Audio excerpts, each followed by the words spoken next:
Hello, welcome to our channel, welcome to Amy's channel. आज मैं reading कर रही हूँ कि वो पर्सन आपको अपनी लाइफ में वापस लाना चाहते हैं या नहीं।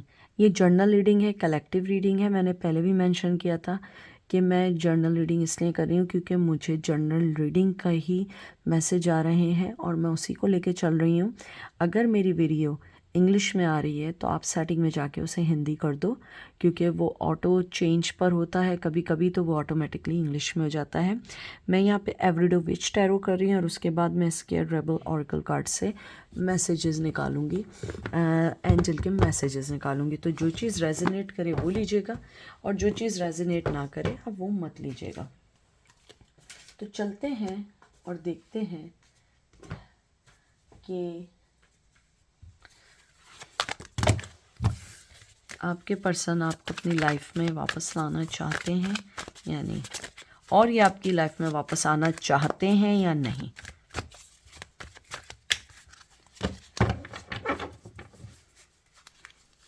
सबसे पहले आया है the world, taurus, Virgo, Capricorn. उसके बाद आया है hermit, Virgo. Oh my God, सारे अर्थ के साइन आए। जजमेंट का कार्ड आया है, एरीज, लियो, सैज का कार्ड आया है यहाँ पे। तो अगर मैं आपके 3 कार्ड देखूं, मुझे यहाँ पे ऐसा लगता है सबसे पहले कि आप जिस पर्सन का पूछ रहे हैं ये नो कम्युनिकेशन है। बहुत अरसे से नो कम्युनिकेशन है।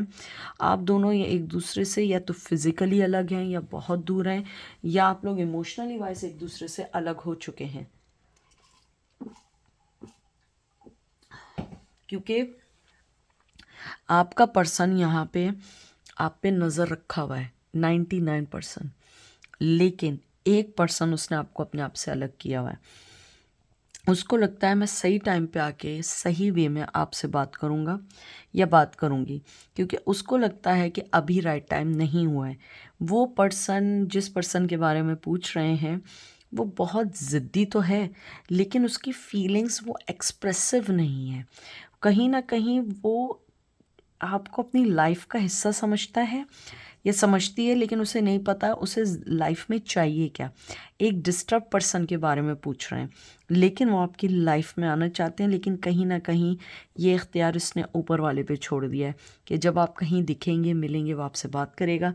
कहीं ये होगा तो मैं ये करूँगा, कहीं ये होगा तो मैं ये कर दूँगा या कर दूंगी। आपका पर्सन इन चीज़ों को लेके सोचता है कि मैं इन सब चीज़ों को कैसे हैंडल करूं, कैसे लेके चलूं, और यही वजह है कि आपका पर्सन जो है वो इन सब चीज़ों के बारे में बहुत स्ट्रांगली सोचते हैं, समझते हैं, और उन्हें लगता है कि वक्त आने पे मैं सब कुछ करूँगा, क्योंकि वो इस टाइम हर्मिट मोड में, नो कम्युनिकेशन है। मैं आपको यहाँ पक्का पक्का बता दूँ। Page of pentacle, taurus, Virgo, Capricorn, बहुत ज़्यादा अर्थ की एनर्जी आई है। 5 ऑफ पेंटिकल है यहाँ पे, टॉरस की एनर्जी आई है। आपका पर्सन जो है उसको लगता है कि आप ऑलरेडी मूव ऑन हो चुके हैं और आपके पास अभी उनको देने के लिए कुछ नहीं है। आप उन्हें सिवाय इग्नोर करने के कुछ नहीं करेंगे। ये उसकी फीलिंग है, मैं ये नहीं कह रही हूँ कि आप लोग ऐसे हैं। ये उस पर्सन की फीलिंग है। उससे लगता है कि आप अपनी ज़िंदगी में आगे बढ़ चुके हैं और ना उनके पास कुछ ऐसा है कि वो आपको ऑफ़र करें, क्योंकि आप ऑलरेडी बहुत वेल, कहते हैं ना, आप वेल इस्टेब्लिश हैं, या आप ये समझ लें कि आपको पता है कि how you handle your life, कि आप अपनी ज़िंदगी को कैसे लेके चलें। उसको पता है उसने आपके साथ उस वक्त इतना बुरा किया जिस वक्त आपको शायद उनकी ज़रूरत हो, या हो सकता है कि उसने आपको बहुत कोल्ड शोल्डर दिया जिस टाइम आपने शायद अपनी फीलिंग्स बताने की कोशिश की हो, या हो सकता है कि आप रिलेशन में हो और उसने आपको फीलिंग्स ना बताई हो, क्योंकि उनको लगता है कि कहीं ना कहीं ज़िंदगी में आप लोग जो हैं वो बहुत आगे निकल चुके हैं। आप लोग अपनी ज़िंदगी को बहुत वेल ग्रूम करके चल रहे हैं। 5 ऑफ वंस की एनर्जी आई है यहाँ पे, लियो की एनर्जी आई है।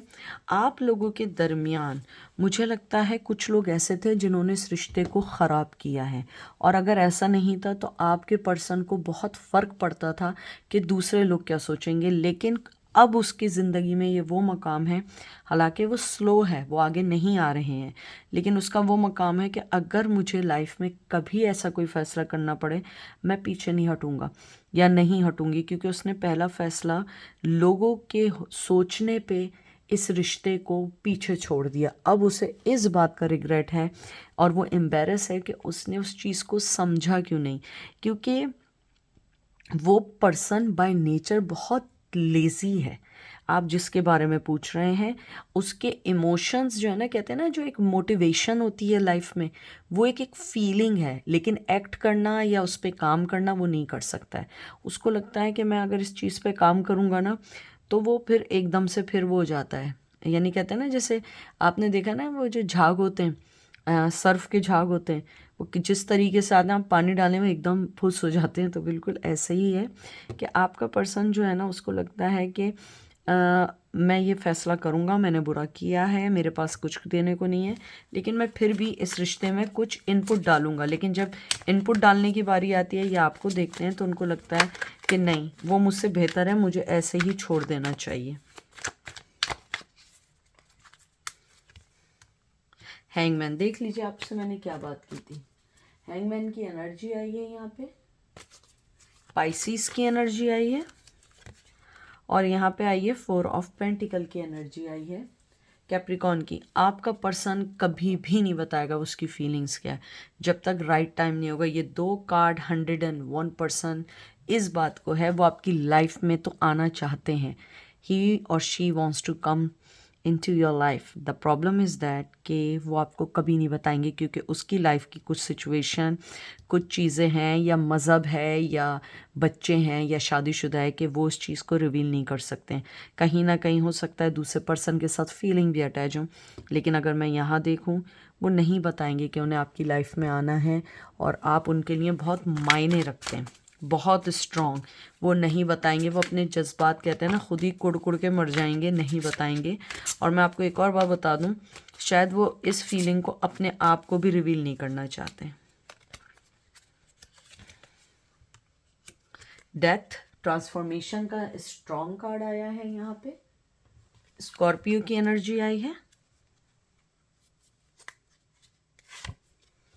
और उसके बाद कार्ड आया है 7 ऑफ पेंटिकल का कार्ड आया है, टॉरस की एनर्जी आई है। आपका पर्सन इस टाइम अपनी ज़िंदगी के ऐसे दौर से गुजर रहा है जहाँ पे ट्रांजिशन हो रही है, जहाँ पे लाइफ चेंज हो रही है।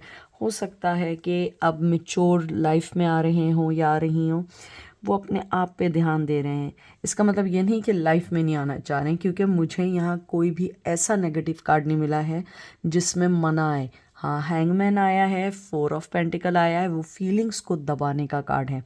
अपनी फीलिंग्स को नहीं बताना है, और आदमी फीलिंग्स को कब नहीं बताता है, जब उसके दिल में फीलिंग हो जाए। अगर फीलिंग ही नहीं है तो कार्ड आने का क्या मकसद है। आपका पर्सन इस टाइम अपने फाइनेंस, अपनी चीज़ों को सोच रहे हैं। वो सोच रहे हैं कैसे मुझे अपनी ज़िंदगी को आगे बढ़ाना है। ये रिश्ता शायद आगे बढ़ चुका हो, आप अपनी लाइफ में मूव ऑन हो, वो अपनी लाइफ में मूव ऑन हो, लेकिन वो अभी भी ये चाहते हैं कि किस तरीके से मैं अपने आप को इतना स्टेबल करूं, या मैं कुछ ऐसा ज़रूर करूं कि चाहे आप उनकी लाइफ में एक फ्रेंड के तौर पर आएँ, लेकिन आएँ। उन्हें नहीं मालूम ये कैसे होगा, लेकिन वो यही चाहते हैं कि वो अपने फ्रेंड के तौर पर भी, अगर आप उन्हें ज़िंदगी में कोई जगह दे दें तो वो उसको भी एक्सेप्ट करने को तैयार हैं। लास्ट कार्ड निकालूंगी, देख लीजिए, किंग ऑफ सोर्ड्स की एनर्जी आई है। आपके पर्सन बहुत कोल्ड शोल्डर है, बहुत कोल्ड शोल्डर है। उसको लगता है कि जो चीज़ें जैसी चल रही हैं वैसे ही चलने दो, इससे बेहतर है कि मैं दोबारा इस रिश्ते में आऊँ या मैं दोबारा सब कुछ करूँ, इससे बेहतर है कि इस चीज़ को ऐसे ही छोड़ दिया जाए। मुझे नहीं मालूम है कि वो इस टाइप का डिसीजन क्यों लेना चाहते हैं, लेकिन उनके जहन में ये ज़रूर है कि ठीक है कि मेरे पास मेरी ज़िंदगी में बहुत सारी चीज़ें चल रही हैं, लेकिन मैं फीलिंग को नहीं बता सकता या नहीं कह सकता। अगर आप देखिए कि किताब और रूल उसके हाथ में है, सोर्ड उसके हाथ में है, वो पर्सन इस वक्त अपनी ज़िंदगी के कुछ ऐसे फ़ैसलों में है जहाँ पे अगर वो आपको लेकर आएंगे तो शायद वो ब्लेम आपके ऊपर भी आ सकता है। हो सकता है ज़िंदगी में कुछ चीज़ें ऐसी चल रही हों जिसमें वो आपको अगर लेकर आएँ तो लोग कहेंगे कि शायद आप कॉज हैं या आपकी वजह से उस पर्सन ने ऐसा कोई डिसीजन लिया। माइट भी कि वो अपना रिश्ता ख़त्म करना चाह रहे हो या ज़िंदगी में कोई ऐसी चीज़ करना चाह रहे हों जिसमें आप जो हैं अगर आएंगी तो या आएंगे तो हो सकता है उनके फ़ैसलों में बहुत ज़्यादा प्रॉब्लम हो। इसीलिए शायद डेथ का कार्ड भी जो आया है वो इसीलिए आया है क्योंकि कहीं ना कहीं वो लाइफ में कहीं आगे बढ़ रहे हैं, कोई फ़ैसले ले रहे हैं, अपने आप को चेंज कर रहे हैं। और मैं आपको एक बात बताऊं, जब वो नेक्स्ट टाइम आपसे मिलेंगे आप उन्हें एक बहुत चेंज व्यक्ति की सूरत में देखेंगे। अब देखते हैं एंजल आपको क्या कहना चाहते हैं। सबसे पहले आया है व्हाट डू यू फील, और फिर आया ट्रस्ट योरसेल्फ। आप अपने आप पे ट्रस्ट करें। एंजल कहना चाहते हैं आप अपने आप पे ट्रस्ट करें। आपको जो चाहिए ना वो आपको मिलेगा, लेकिन आपको थोड़ा सा इंतज़ार करना पड़ेगा क्योंकि हर चीज़ आपको इसलिए एकदम नहीं मिलेगी क्योंकि ये चीज़ें इतनी आसान नहीं हैं जितनी आपको लग रही हैं। क्योंकि हो सकता है आपके लिए आसान हो, उस पर्सन के लिए आसान ना हो, इसलिए वो उन सब चीज़ों को सोच समझ के चलना चाह रहे हों।